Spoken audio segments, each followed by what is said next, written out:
Photography takes an instant out of time, altering life by holding it still. I dislike landscapes. I only like people and plastic flowers.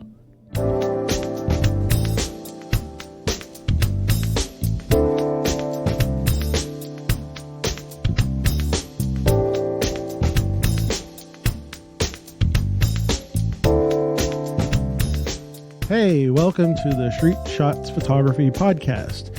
This is Antonio. And this is Ward. And this is episode 170. I always forget. 173.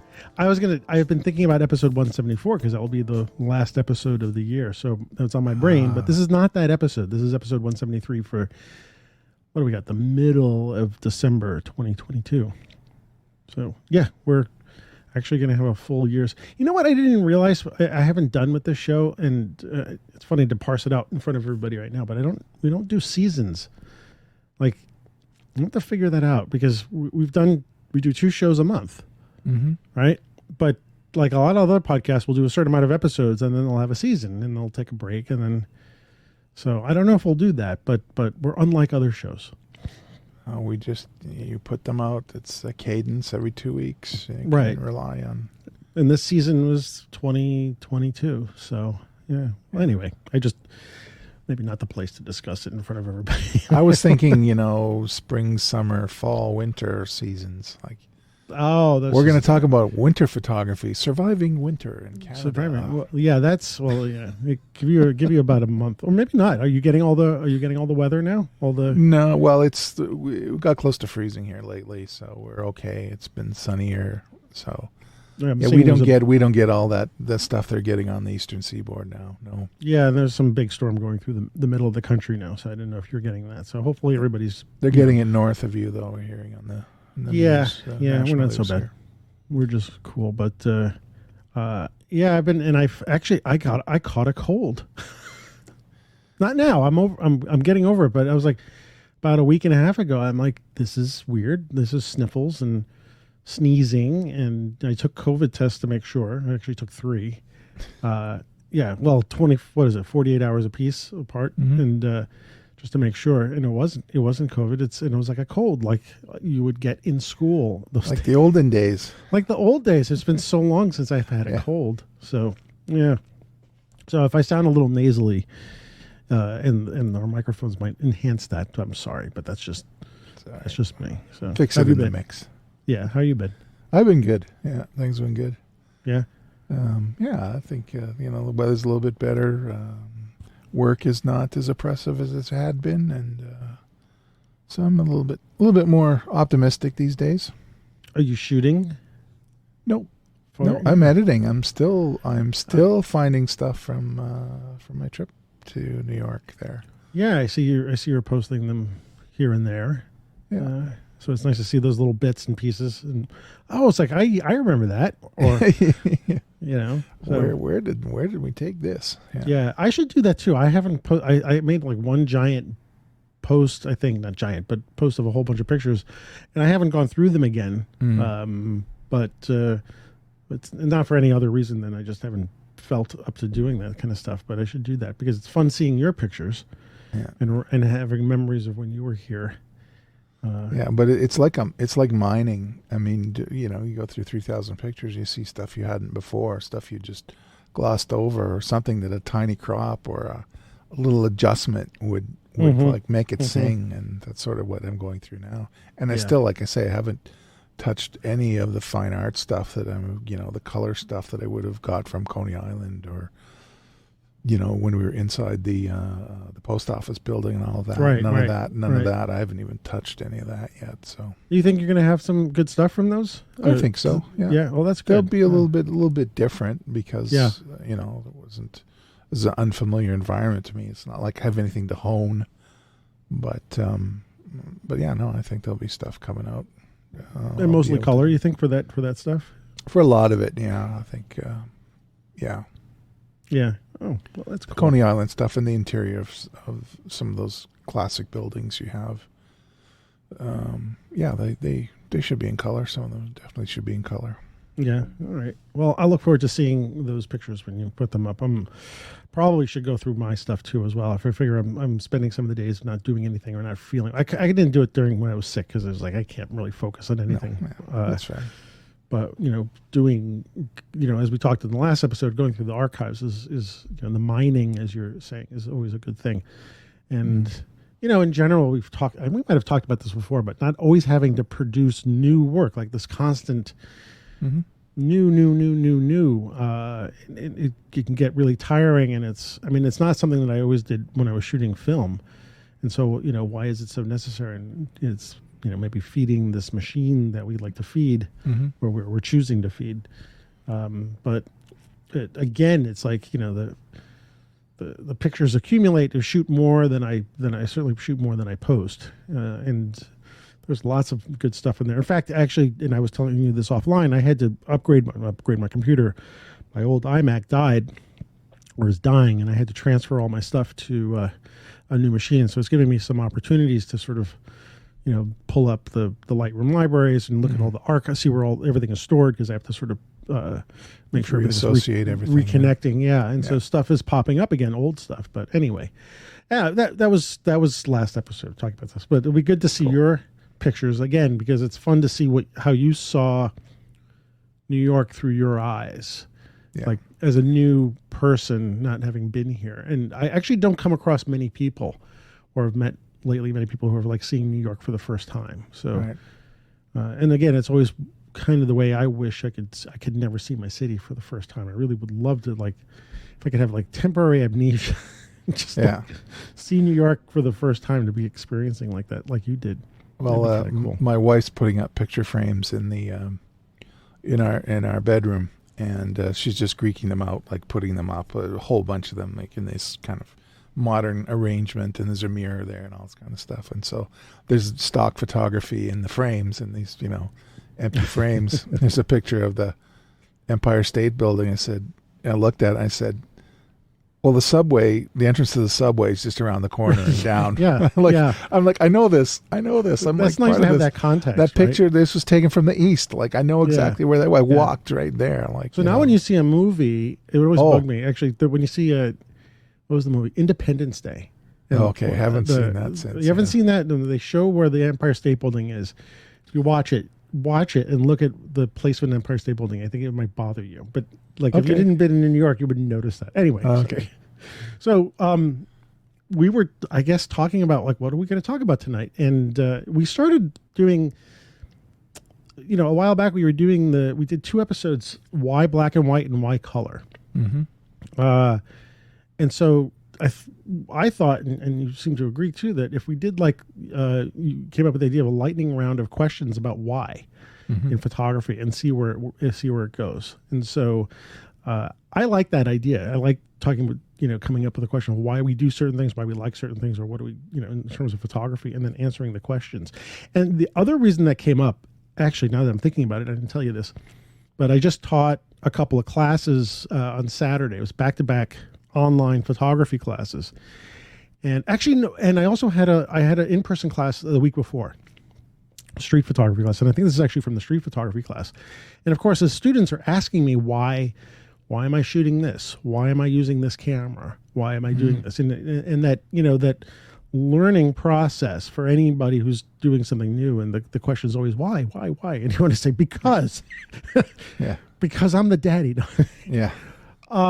And so, bringing that up as an idea for talking points for the show, I thought was good, because there could be people on the other end are asking us, or ask those questions, why do you do these things, or why do you like certain things? So anyway, that's sort of this long intro. So I don't know if you want to start, or I want to start, if you want to do a lightning round. I just been doing all the talking, so maybe no, that's fine. Come up with a starting. Well, we'll start with gear. We'll get it out of the way. You get that out of the way, yeah, sure. Yeah. Why did you go from Nikon to Fuji? Why did I go from Nikon to Fuji? That is a very good question. And I don't know what sparked getting my first Fuji camera. We talked about that, the X20. X20, yeah. I had an X20 as well. Yeah. The X20. And why? That's a good question. First I think there was a practical part of it. And that was Going from, actually, I went from a Nikon. I didn't really have point and shoot Nikons. I didn't have small Nikons, but I had a Lumix, Panasonic Lumix. And so that's sort of and so finding a replacement for that. Why did I want to find a replacement for that? I don't know, because that's a great little camera. It was a Lumix, GX, right? It was a I don't think it was a GX. GX85 or a 9? Or I don't remember, but it was one of these. It's teeny tiny camera. I don't know if I've got it. I don't know where it is. I should dust it off because and get a battery for it, because it's still a great camera. But I think it also had the dial on top. And then moving to the Fuji camera, I think that was the time when the Fuji X100 was out and people were talking about it. Right.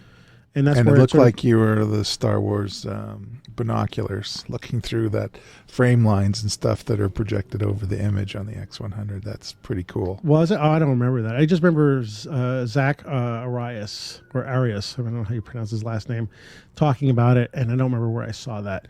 And I didn't have any money, and so the closest thing when I was looking up Fuji cameras was the X20, and I was like, okay, well, it's got the dials on the outside, and it looks kind of like, a little mini X100, and so that's what I got. And then, of course, that's the gateway drug. Absolutely. To Fuji, right?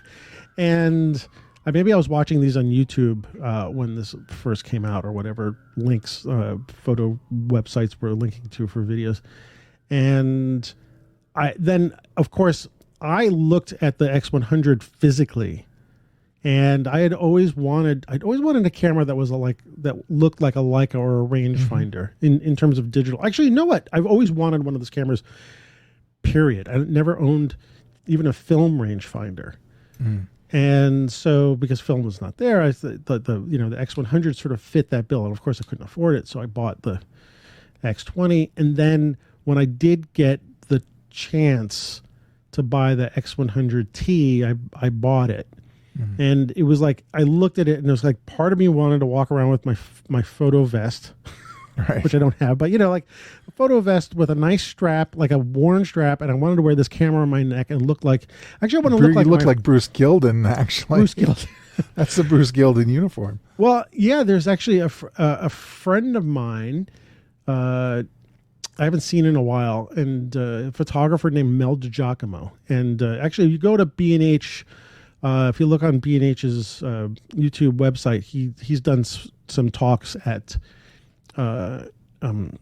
B&H about, I think he's done sports and street photography. He used to shoot a lot of sports, but he would come into the image bank, and he's like the quintessential photographer. If you think of Gary Winogrand or anybody, and I'm saying he has a photo vest, but he's got the Leica around his neck, and he's with the glasses, and just like a New York, actually he's from Jersey, but that kind of attitude. And for some reason that look, like, I hate to say it sounds superficial, but part of me wanted to look like a photographer. So I always wanted a Ranger. He had this nice Leica. I don't remember which he had. And he looked like a photographer. And so the X100 was like, it looked like that entry into part of this background of like, I kind of want a rangefinder-ish camera. Yes, it's digital, but it's got the thing, and it's got the, it's got the dials on top, and I can put it around my neck and look like a photographer. That was the sort of superficial part of it. Once I started shooting it, I'm like, holy crap. Yeah.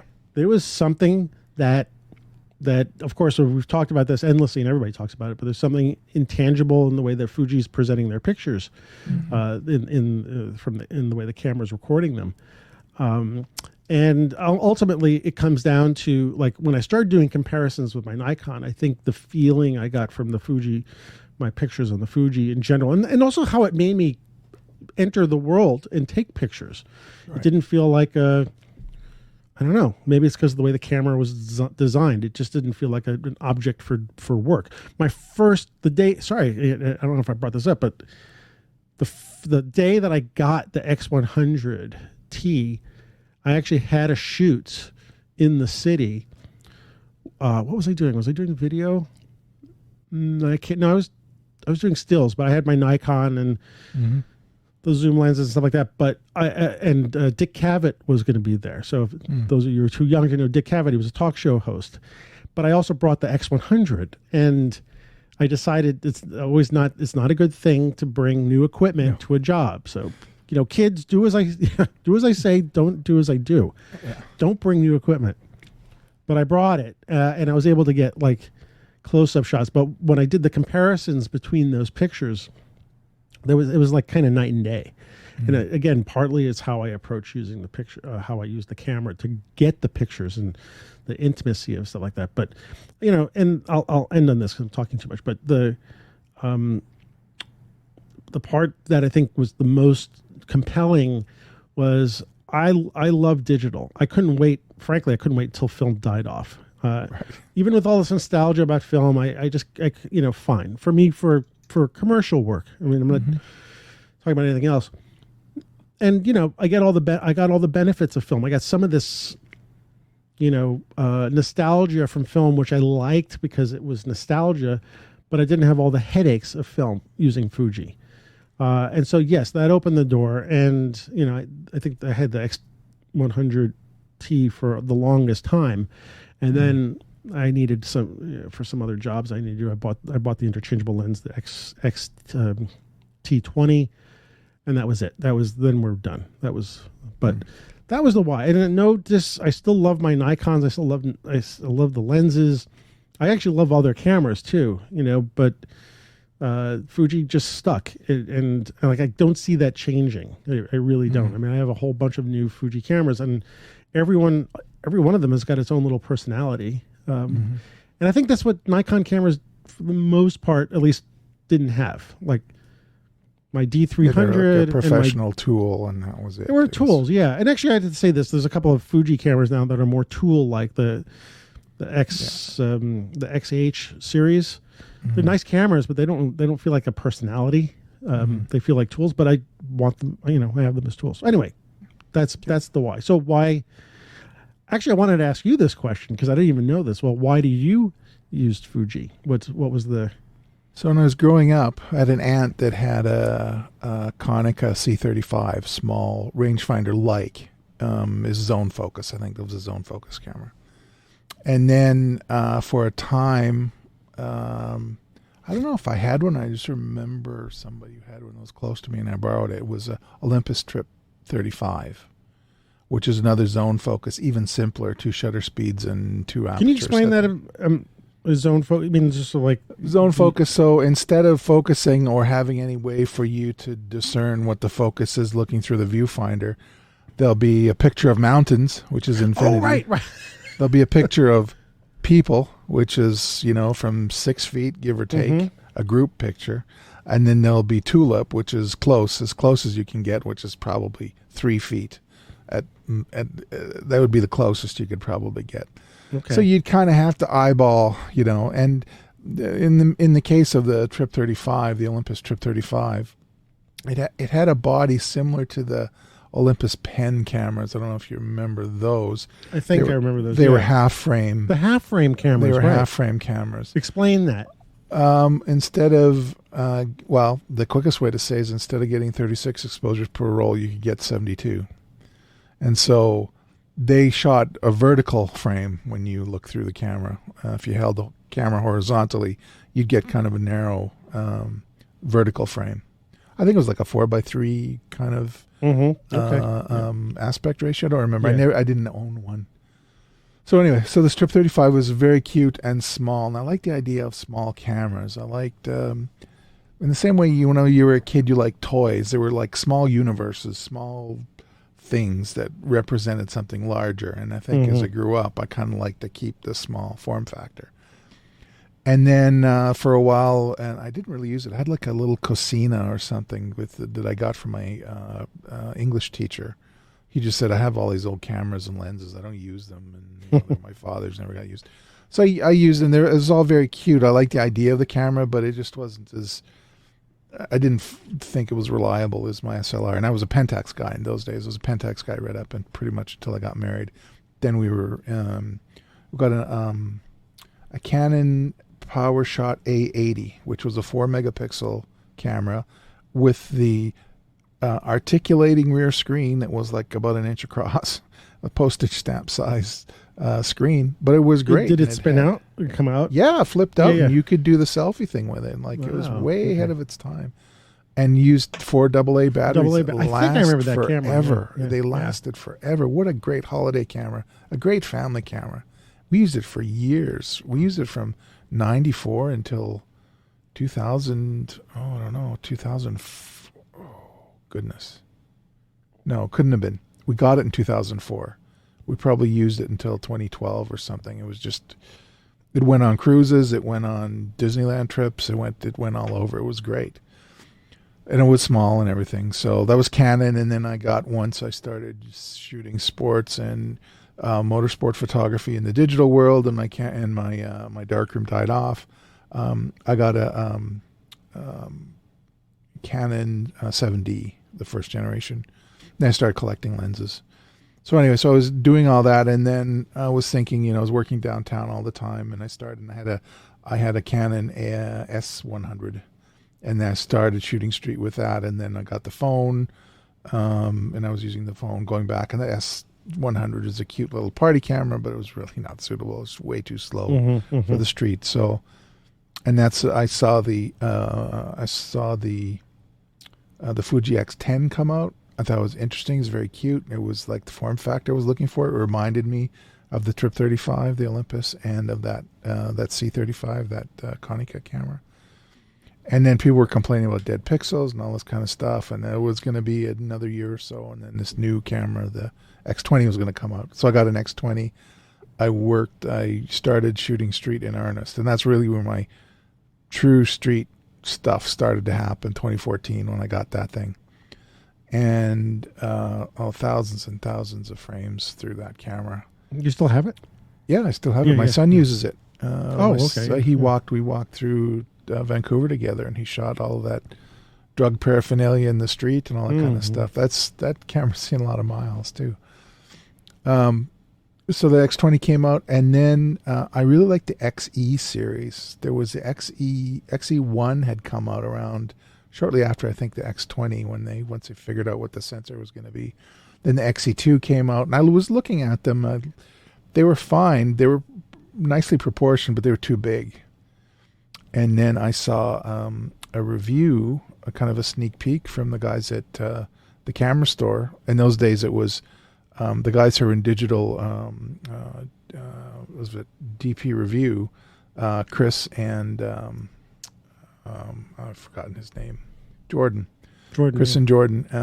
They were saying that there's an XE3 was coming out and was going to be smaller and whatever. And they went to visit the factory in Japan. They showed the XE3 and like, oh, then I have to get that. And then Fuji came and did a little demonstration, or they had a little sales pitch in one of the bars at the Beers and Cameras things that I always talk about. And I handled an XE3, and I'm looking at my friends going, yep. So I got it with the Kit 23, and I haven't really looked back. I've since got another. You still have that same camera with? I have that camera, yeah, and then I got a black body a few years later, so I go back and forth between those. And I started collecting lenses, and now my 7 Artisan stuff, they also go on that camera. And my adapter lenses and all that kind of stuff, that's where I use that. And I just like the smallness of it. I think it's smaller. I've got smaller hands, so I don't. It's not a clumsy camera for me to use. It's quiet. I can use electronic shutter mode, and it does everything I need it to do. Maybe the autofocus has fallen, isn't quite as dynamic maybe as it could be in newer cameras, but I've become used to it. So, and those are my workhorses now. Yeah. As you were saying this, Fuji had never been on my radar for a long time. I mean, I don't know what film cameras they had, if they did. I'm sure they did. But the only time it did pop on my radar is at one point when I had bought my first digital. It was a D100. They came out with a camera, I don't know if it was around then, a little after that, which was using a different kind of sensor layout. And I can't remember if it was like hexagonal shape. There was something odd about the sensor, and it was, I seem to remember that. It was a Fuji body that had a Nikon mount lens, and it actually looked like it was based on a Nikon body.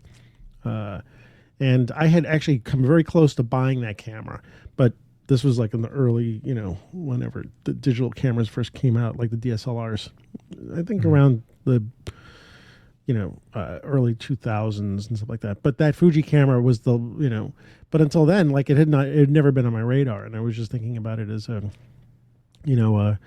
not as a replacement, but just as this because I wanted to have this look. So it's really interesting how we both get into this into them and look at where they've taken us and stuff like that. I'd seen Fujica cameras, SLRs up in the consignment shelf, but I remember Fuji made a bit of a splash. They had a studio camera called the GX680. Oh my goodness, what a beautiful little! And it was a 6x9. It was a 6x8 negative. Yeah, they did make film cameras. They were just beautiful. It was meant to be on a tripod. Yeah, is that the one? And it had bellows on it. It had bellows on it and almost like a lens board, like assembly at the front. And you put on, I don't know what mount lenses you would put on there.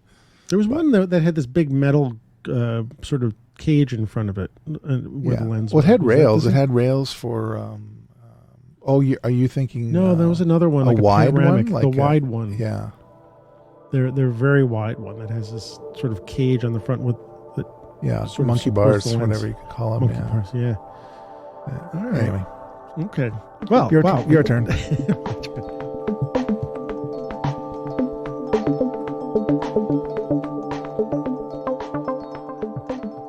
We almost talked a half an hour on that one. I know, a half an hour. We've got to speed up. Where's my lightning round? Oh, well, this is how I got to know you sort of at the get-go when we first met. But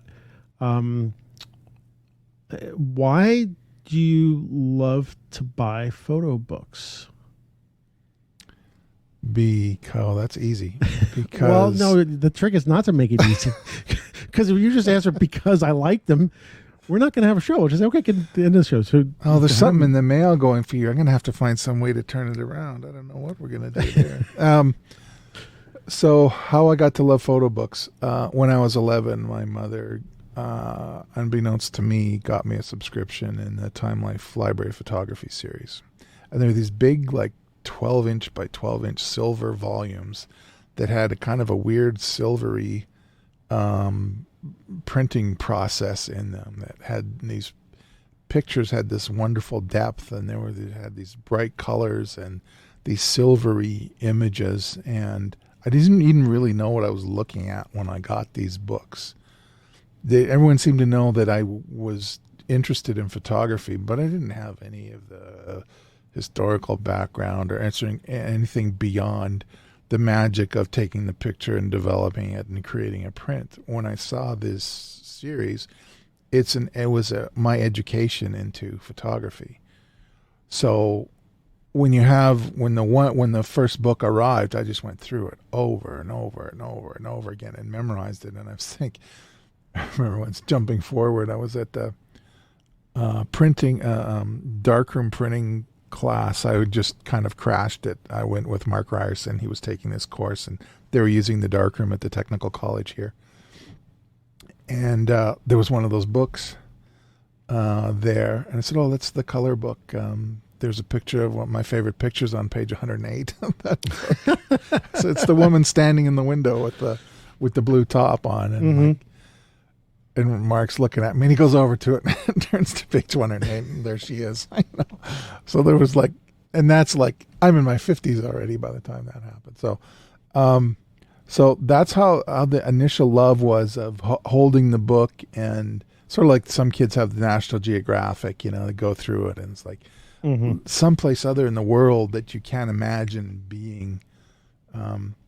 So that's where it started. And then when I was really serious about my career in computers, I started collecting the O'Reilly books. And I don't know if you know about the O'Reilly books, but each one had a picture of an animal on it. Right. And the animal would have some kind of relationship to the subject matter that's in the book. For instance, there's the one book which I kept. I gave a lot of them away, but one of them is for convoluted kind of editing tools called SED and awk, a stream editor, and I forget awk is a thing that takes it's a tool that takes text and carves it up into different ways, and you can write scripts in it that are almost their own language and so on. Right over your head. So it's just really not really complicated, but very strange and foreign tools. Like if you're not into computers too much, they're just really awkward. Anyway, the picture on the front was a tarsier, and it's an animal that urinates on its own feet to get traction to go climbing onto the tree. And when you're using these tools, that's exactly what it feels like. This took a very strange turn. I know, but so there are the meaning in the books, right? Okay. So that was, and I had this huge, I had maybe 50 of these O'Reilly books, right? And then when my career kind of changed a little bit, and I went from learning so much, just learning to a little bit more of a maintenance mode in my career, then I gave those books away and I started collecting photo books as I saw them. And then when I moved to Calgary and there's a camera store, they started up with their book section, and I started buying books there. And I didn't know really what I was looking for, but I sort of knew what I liked, and I start there. And then John, who was the curator there, he and I would talk about things that are interesting, and he had a deep background in this stuff, and so he'd make some recommendations. Sometimes I would heed the recommendations, and then I kind of became interested in a bit of an archivist myself, and I have doubles of books, and sometimes I give them away and sell them. I've sold some of the books that I really have not really bonded with. So that's where the love of books comes from. It's a way to experience photography. That's you curl up and you have your light, you put your lamp on and you listen to your music and you go through it, and you have a different tactile kind of deeply personal experience of photography with a book, and that's what I get out of it. Now that'll never leave me. If for some reason I can't shoot or I can't operate a camera, then I'll always have books. So that's that. How about you? What do you have? Would you have something similar to books that you? Why do I like? You've got a few books in your collection. Well, there. my answer to your why I have photo books. There was I used to go a lot with my friends to we used to have Barnes and Nobles and Brentanos, and my friends and I, like, we were such, this is like junior high school, in early high school. We would our hanging out on a Saturday night would be going to like Brentanos, which was a bookstore, or Rizzoli's. Well, not Rizzoli's. They weren't open late at night, but Barnes & Noble and Brentanos was open. And we'd all go to our different sections, and I would go to the photo section and just look at the books there. I couldn't afford them as a kid. It was a way for me to see more pictures. And actually, now that I'm thinking about it, some of my pictures that I like so much, I always thought I might have been seeing them in galleries or the museum, like my mom would take me there, but I didn't really go to that often. So I think my more immediate seeing of images as a kid, getting attached to those, because I was into photography early when I was in 7th grade. So it would be natural I'd go to a bookstore and look at photo sections. I think I was starting to see the pictures in books that I would be attracted to. Right. And I would look at, also the thing about photo books is that you could see, as a kid, young man, young teenager, there's a lot of things you could see in photo books that you weren't seeing in the world, or I'm not just talking about naked people, which it was a part of that, but there would be things that you would see, especially like photojournalist books, because the books were not edited. I mean, they're not censored, I should say. So you'd see all sorts of raw photography. Like one of my first books that I got, I think my mom gave it to me as a present, was the Pulitzer Prize winning pictures. I think it's called Moments, up till that time that she gave it to me.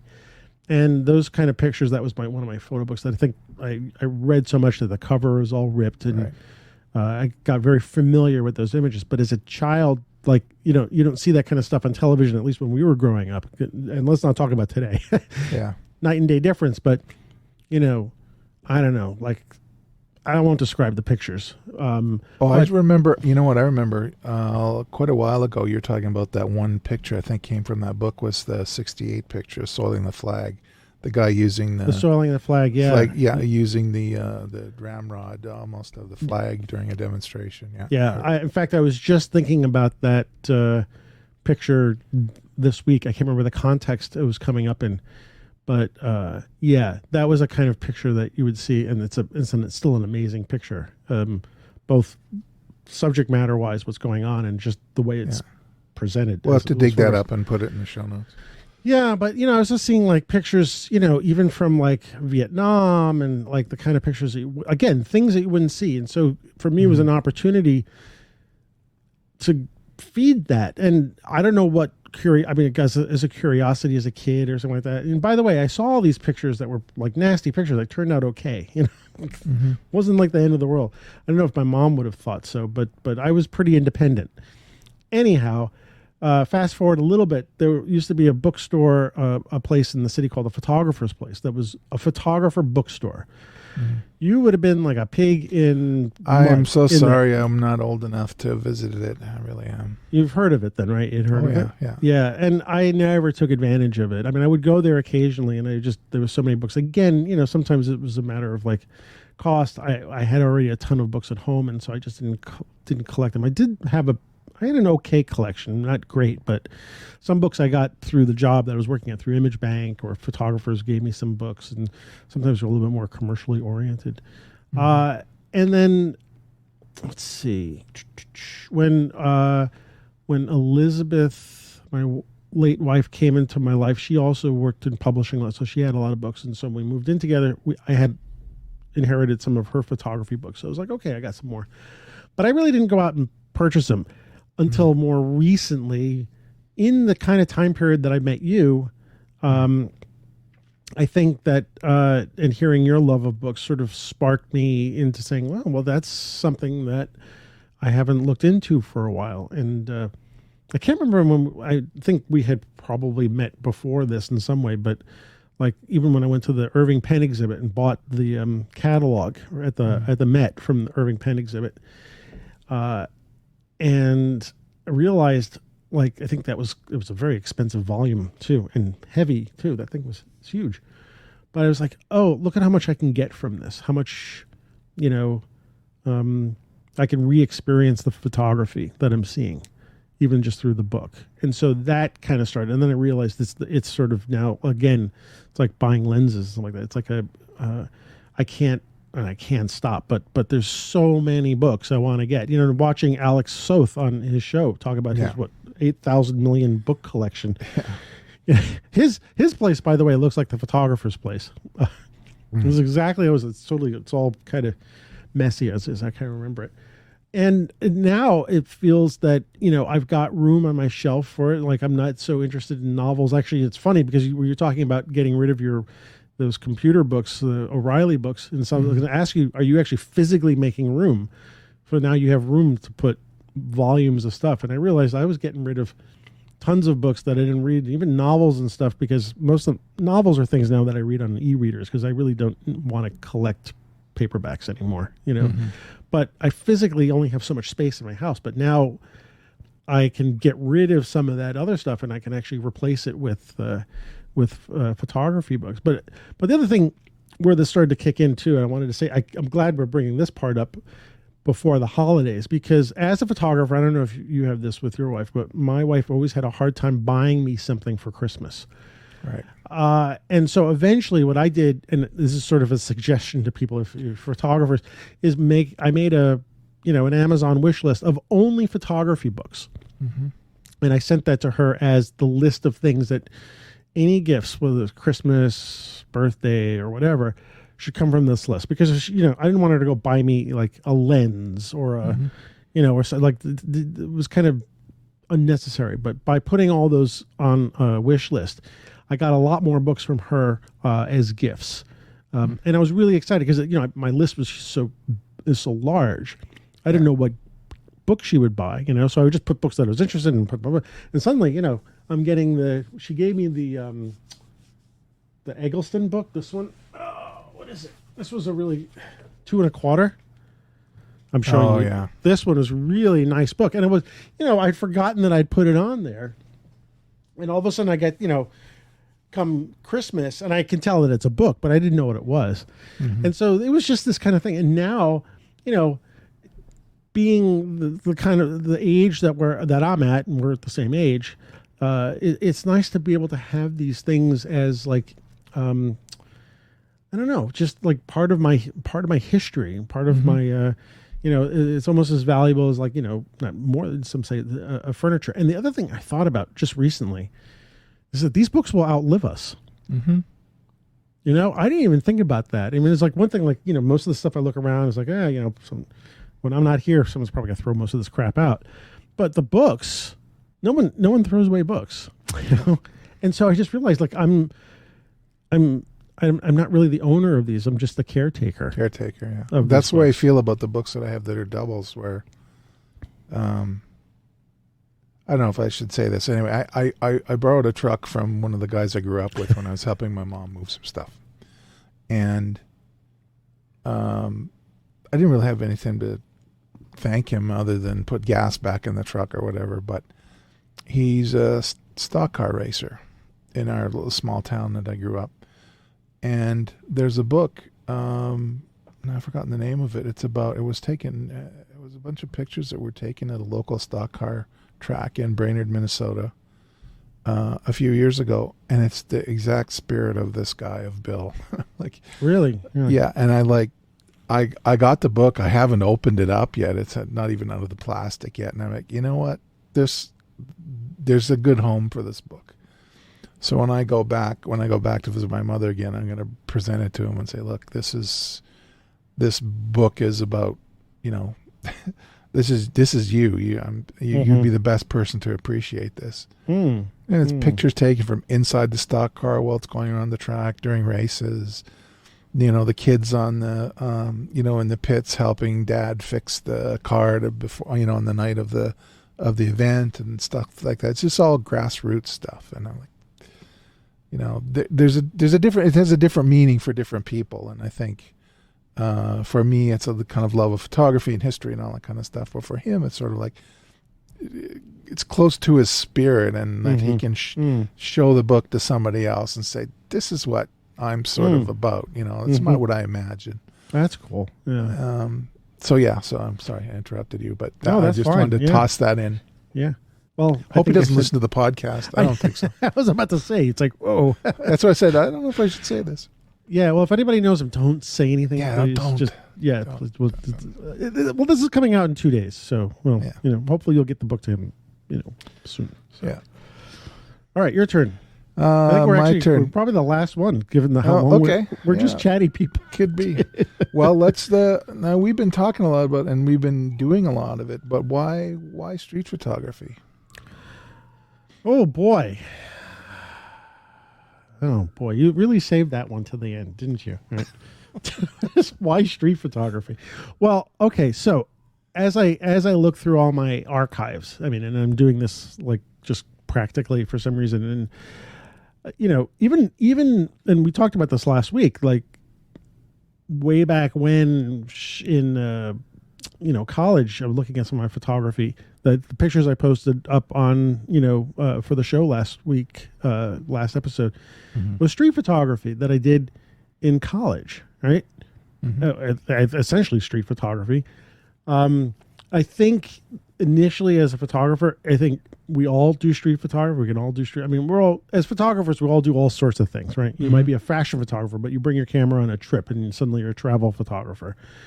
Or you're, you know, a studio still life person, but you bring your camera out when you know, go to the coffee shop, right? So I think street photography is one of the things that I've always done, you know, and never really thought about it as something I wanted to do all the time, or at least you know, up until recently, like doing it pretty much as a exclusive style of photography. There's some practical part about it, because mostly it started when I moved to this neighborhood in Brooklyn. And if there might be people listening to the show who don't know this because they're new, but I moved to a neighborhood in Brooklyn that at one point, I think the New York Times had written this, that it was the most ethnically diverse zip code in the country. And my wife and I moved to this area because we could afford the apartment that we ended up buying here. And what I ended up enjoying about this neighborhood is it just made me feel like I was back in the New York that I grew up in, because I grew up in a very diverse neighborhood on the East Side. And so I often would find myself walking around and we moved here in 2008, right? Yeah, and so, what cameras was I using? I don't think I had that little Fuji yet. And I definitely didn't have that Fuji yet. And I didn't have that Panasonic yet either. I had my iPhone. And so when I started walking around the streets, and this is like when this early iPhone things. And so I think Hipstamatic was like one of had first come out, or some other app like it. I can't remember. Let you take, pictures with filters on it, which were kind of crazy. And this neighborhood has, as you know, I live on a parkway, which is called Ocean Parkway. And a parkway is designed. It's actually the guys who designed this parkway also designed Central Park. Olmsted and Vaux, or Vaux. I don't know how you pronounce it. But they designed this parkway. There's actually another parkway called Eastern Parkway. It's designed the same way. It actually used to be a horse track with service roads on the side, but they're like these two parkways on the east and west side of the road, and one was a bike path. But one of the things they do on these side roads, side parkways, is put benches, and people who live in near this avenue will come out and there's your sit. sirens. Yeah, it's inevitable. Will sit on the benches. And there's lots of places like this, and where the benches are adjacent to the road. And so there's a culture of people sitting on the bench. And I'm one of those people. I go and sit on the bench. I mean, why not? You're staring at traffic, but it's not that, because it's very nice. There's park, there's trees and everything. So anyway, what became sort of, I noticed people sitting all the time. And so I actually started taking sneaky shots with my iPhone. Excuse me. And I created, actually, I think it was one of the first little Apple books. When I gave it a name, I was just like, I laid it out, but it was all iPhone pictures, and it was all people sitting on the benches on Ocean Parkway. And I gave it some clever little name. I can't remember what it is. I don't know where it is. Anyway, and so I realized I had something here, and I started looking at the pictures, and I realized this is part of like, I'm in this area that feels like New York that I grew up in. And in a sense, people are easy targets by sitting on the bench, because you can take a picture with a phone and nobody can. I got pictures of two women and a dog on a bench, right just a couple blocks away from your house. Yeah, I saw that. I mean, actually, that was a good picture. So, just damn it, you're coming to my neighborhood and taking good pictures. You can't do that. I came loaded for bear. That's true. That's true. Yeah. So, and I also realized that I've never done this before. I never really looked at the neighborhood that I lived in in a photographic sense like that, especially of the people. And so that started me off, and then it became kind of an obsession to like go out and see who's sitting around, and then eventually who's walking around, and capture them. And of course that, as I talked about in the first part, how it inevitably led to the cameras that I was using, because I wanted it, like at a certain point, the iPhone was just, it's not enough, And so what's the kind of small camera I can use that nobody can see that I'm using, or no one's going to pay attention, and that sparked that. But it also became an obsession. Like I was like, and I go back and I look at my the pictures that I did when I first started, or even with the Panasonic Lumix camera, and I'm like, they're really good, but there was like a drive to go and get more and more. And New York is full of people and places to photograph. I mean, you just tell me about it. Right? And I barely scratched the surface of things like that. And so I would say obsession is what started it, and a curiosity, and like a curiosity because I was exploring my neighborhood, like this new area that I'm moving into, and I was like, and a sort of a memory of the way I thought I grew up. Like this is, like, of course, I could be reminiscing in some sort of romantic way. I don't know, but I grew up spending a lot of time on the Lower East Side, and in Orchard Street, and if you knew New York in the 70s and 80s, it was a crazy place. But the just the kind of people that were coming into these neighborhoods, stuff like that always felt normal to me. So it was kind of getting in touch with something, and then of course it kept going and it evolved, and at this point it's also evolving into I've it became something that I was doing while I was going to work. I talked about this as well. And it was a way for me to sort of keep on my photography, even though I had to go to a job, Right. And so what would I do? I could photograph while I'm going to work and photograph while I'm coming home. And since my wife died, I've kind of lost that. Maybe it's also just came to a natural pausing, or I don't know if it's an end. And, I still do it. I still grab shots while I'm walking around the street. But even now, sometimes I'm using this medium format camera. I don't know, like I'm looking at things a little bit differently. So, but yeah, the why is, the reason is why, because I really had a curiosity and a drive. And like I said, it became an obsession at some point. So anyway, long story. Why for you, street photography? Why is Ward doing street photography? Okay, so jumping back again to the Time Life Library of Photography, which I think about at least once a month, I'm sure. There was this genre, street photography, and I didn't get it. I really didn't get it. Like, these pictures are chaotic. Like, there's nothing formal. It should look like a picture, like a painting. Why these people? Why is this so? And then you look at Winogrand, and it took me a while to get into him, because I'm like, this is not aesthetically pleasing. This is not, I don't get it. So I did eventually cultivate an appreciation. By the time I had moved, I'd left the farm and come live in the city here in Calgary. And so I understood, as in sort of loose terms, what street photography was. I did some early on, late 80s. Wasn't great. Shot most late at night. And I think I talked about that in one of the recent podcasts the pictures weren't very good. And then 2014 came around. I got the X20. And then I was always like, when I was hired to shoot weddings or whatever, I'd always think, well, I would just do what a wedding photographer was, not really knowing what a wedding photographer. I'm having an idea. I just pretend I'm acting. I'm a wedding photographer. I'm shooting sports. I'm shooting motorsports. I would just do what a motorsport photographer would do. Well, I know what motorsport photographs look like. I'll just make my pictures look like that. There was not an obsession to it. There was sort of an obsession with photography and capturing it, but it was sort of like I was making everything an assignment. And actually, still today, you say, well, why don't we just collect a bunch of, I need some pictures from you. I'm like, well, what do you want? Give me an assignment and I'll chase after it. I like that. We need you to do this, and I'll go get it. My inspiration comes from the limitations of what you're giving me to do. So I get this X20 in 2014. I start shooting. I meet Mark. I meet some of the other, there's a small fraternity and sorority of street photographers in Calgary. You run into them every now and then. You on social media see their work and you go, oh man, I wish I had done that. And so I was competent. I guess I was a competent street photographer.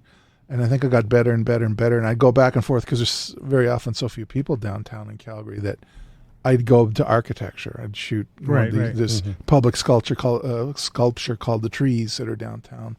So I'd shoot them, and there's a whole joke about, Ward's got to take pictures of the trees again. Mark will laugh at that one. And so I got better at it, but the obsession came really, and I thought, I was just doing the street photographs. Even I'm working with Mark, and even if my, work was getting better and better, whatever that means, there was an obsession. It was me. Okay, this is the kind of pictures a street photographer came. The obsession came when I arrived in New York, and it's like, all the people, like, all right. And I felt this convergence. Like my whole life was, all my background in photography was informing what I was going to do these next few days. And I didn't give a crap what the weather was going to be like. I would just complete focus. And so I remember most of the time that you and I were together in your apartment and watching the movies and stuff. But the whole rest of the time, my head was in this kind of silver orb of, what did I see? What did I photograph? What am I going to do in post? What am I going to do tomorrow? Okay, I'm going with Antonio. Where's he gonna take me? What are we gonna? And I was like thinking ahead, and it was beyond. It was it was beyond an assignment. It was sort of like I am in the mode.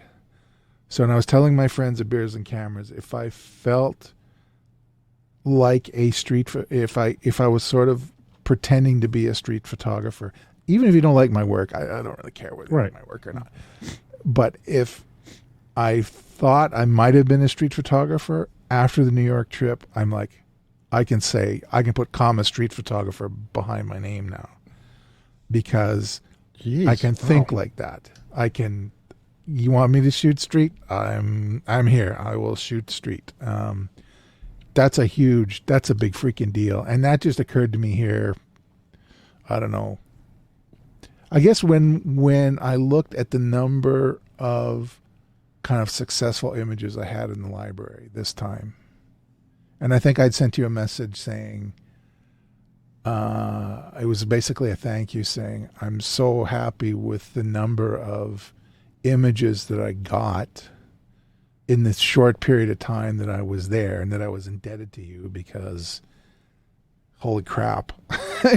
It was this well, you're telling me this almost like for the first time, so I'm hearing. Yeah, this. well, no, but it's kind of been mulling around in my but I didn't know this. In my head, I'm like, you're considering this trip as the place where you're going to say, I am now a street photographer. I didn't absolutely. Really... I think I was kind of pretending before, so that I'm was. I'm glad I could have been around for this. Yeah, then. And it was like I mean, the first pictures I saw in the Time Life Library of Photographers are, New York streets, Paul Strand, Winogrand, all these guys that Friedlander, Freed, all these guys that spent time down in Manhattan. And I'm going to these places, and now I can say that, well, I know I can get on the X train or get on the Q train there, or get the Q and R, and well, the R will only get me to church, but that's fine. It's a little bit of a longer walk, but I can get, you know what I mean? I'm starting to think like that now. Yeah. There's been a shift. There's been a shift, and wow. There's not that I'm kind of resting on my laurels or anything, or I am tooting my own horn, but I can start to, instead of looking back all the time and saying, what did I do? Now I can kind of look forward and say, I know what kind of prep I'm going to need the next time I go to Mexico, or the next time I go to New York, what I intend to do photographically. If it's a family vacation or whatever, that's fine. I'm off. But if I'm going someplace for photography, I have a much better idea of the mindset, and I can kind of imagine what photojournalists who go to. No, I'm not saying they go to hot areas, that go to kind of scary areas. I have a small inkling of the kind of preparation they have to do mentally to be able to do that. To say, these are the places that I want to go to cover, and now that it's a place that I have some small familiarity with.